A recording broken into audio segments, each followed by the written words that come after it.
Kashi Vishwanath trust को भगवान की कैसे पूजा पाठ हो, इसके लिए कोई आदेश की जरूरत नहीं होती है, उनको पता हो। कौन से भगवान पूजा पाठ हो, क्या विधि हो? देखिए वहाँ पे वही मैं बता रहा हूँ, उसकी निटी गिटीज में वो काशी विश्वनाथ ट्रस्ट डिसाइड करेगा। हमारा जो लीगल काम था वो लीगल काम हमने पूरा किया है। अब काशी विश्वनाथ ट्रस्ट के ऊपर है कि उसकी पूजा पाठ स्टार्ट। तो 7 दिन के अंदर ये पूजा शुरू हो जाएगी? 7 दिन के अंदर पूजा पाठ। ये कोर्ट ने तय कर दिया कि 7 दिन के अंदर? जी, कोर्ट ने अपने आदेश में लिखा। तो जो कोर्ट का आदेश है मैं आपको वही बता रहा हूँ। सभी को जाने की अनुमति होगी?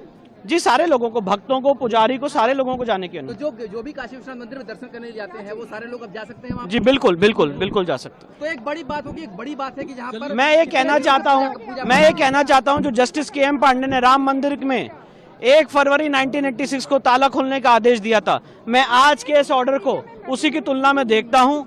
ये इस केस का टर्निंग पॉइंट है, बहुत ऐतिहासिक ऑर्डर है।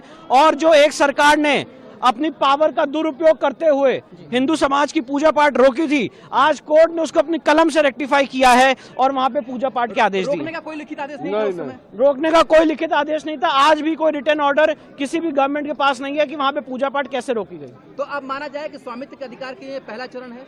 ये बिल्कुल पहला चरण है और बहुत जल्दी लीगल केस हम पूरा करेंगे और केस जीतेंगे। है कि आपको जानना चाहिए कि आज जज साहब का आखिरी दिन था, रिटायरमेंट था।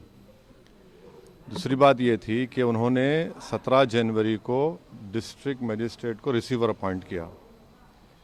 तीसरी बात यह है कि आज जिन्होंने जो फैसला लिया है वो तो पूरे केस को डिसाइड कर दिया उन्होंने। यानी आपने एक तो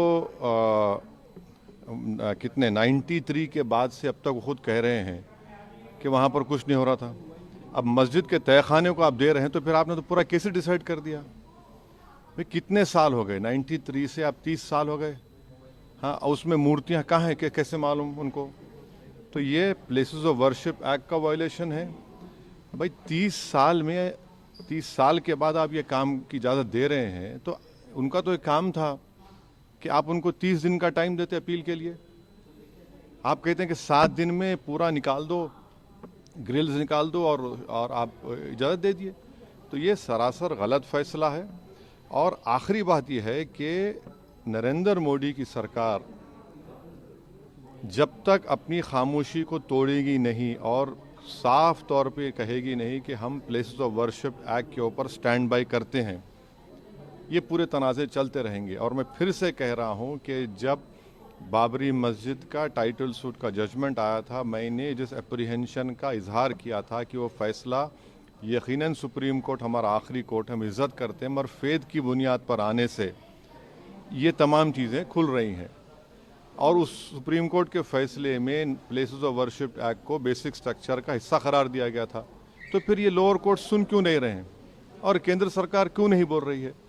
अब देखना ये है कि अब इंतज़ामिया कमेटी शायद इलाहाबाद हाई कोर्ट में अब इस जजमेंट गलत फैसले पर अपील करेगी।